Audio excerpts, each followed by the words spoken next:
আসসালামু আলাইকুম। এই গাছটার নাম সিংহোনিয়াম বা অ্যারোহেডেড প্ল্যান্টও অনেকে বলে থাকে। গাছটার যত্ন কিন্তু খুব সাধারণ। মাটিটা খুব সুন্দর করে তৈরি করে নিতে হবে জৈব সার দিয়ে,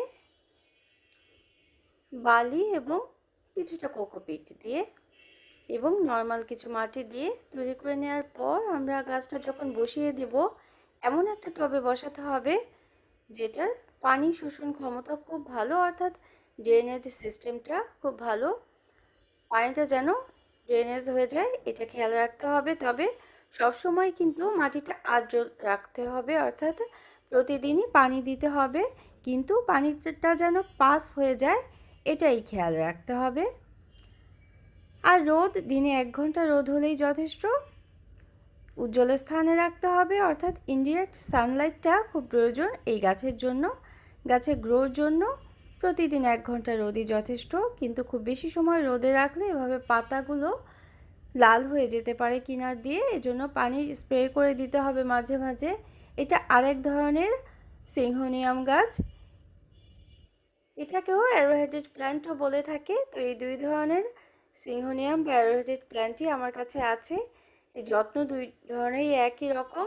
পানিতেও কিন্তু খুব সুন্দর গ্রো করে এই গাছটা, যেহেতু শিকড় আছে ডাল কেটেই কিন্তু লাগিয়ে দেওয়া যায়, লাগালেই নতুন গাছ হয়ে যায়।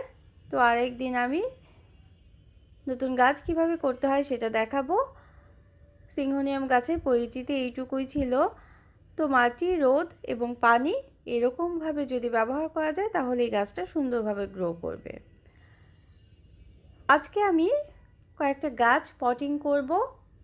এই গাছটা তুলে অন্য একটা টবে দিয়ে দেব। এজন্য প্রথমে কিনারের মাটিগুলো আলগা করে নিচ্ছি। আলগা করে নেওয়ার পর আস্তে করে গাছটা উঠিয়ে দেব। গাছটা এই টবের চেয়ে বেশি বড় হয়ে গিয়েছে, এজন্য কয়েকটা অংশে ভাগ করে। আর এটা হচ্ছে এই প্ল্যান্টটা খুব বেশি বড় হতে থাকে এবং শিকড় বাড়তে থাকে উপরের দিকে, এজন্য একটু নিচের দিকে শিকড়টা নিচের দিকে মাটির মধ্যে দিয়ে আমি গাছটা সেট করে দেব, তাতে দেখতে আরও বেশি সুন্দর লাগবে এজন্যই।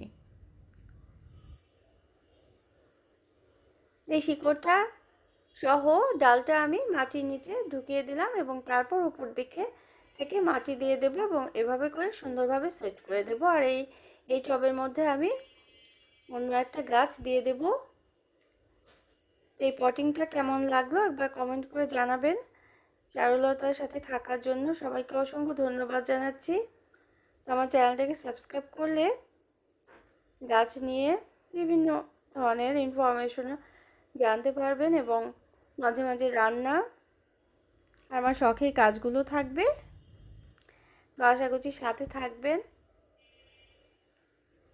এভাবে করে একসাথে করে আমি মাটি চারদিক থেকে দিয়ে গাছটা পটিং করে দেব। গাছটা যারা পটিং করতে সমস্যা মনে করেন তারা এইভাবে করে করে নিতে পারেন। আমি সাধারণত গাছের যত্নে চা পাতা সার, শুকনো চা পাতা সার কিংবা ডিমের খোসার থেকে সার তৈরি করেই দেই। তাছাড়া জৈব সারও কিনে এনে দেই। এই টবটা অনেক ছোট, এজন্যই টবটা থেকে গাছটা আলগা করে উঠিয়ে আমি ওই টবে দিয়ে দেব এবং চারদিক থেকে মাটি দিয়ে দেব। এভাবে করেই আমি পটিং করে নেব। মাটিটায় আমার জৈব সার দেয়াই আছে, এজন্য আমি আর আজকে কোনো জৈব সার দিব না। এই স্নেক প্ল্যান্টটাও আমি আজকে পটিং করব ছোট ছোট দুই একটা টবে। দুই ধরনের স্নেক প্ল্যান্ট আছে, একটা ছোট ধরনের আর একটা লম্বা পাতার। তো পটিং করার পর আমরা এভাবে করে স্প্রে করে পানি দিয়ে দেব। প্রতিটা টবে কিন্তু নিচে কোনো ছিদ্র নেই, এজন্য স্প্রে করেই পানি দেব। পানিটা খুব সাবধানে দিতে হবে যেসব টবে নিচে ছিদ্র না থাকে। তো এটা অবশ্যই গাছের যত্নে খেয়াল রাখতে হবে। যারা এতক্ষণ সাথে থাকলেন সবাইকে অসংখ্য ধন্যবাদ।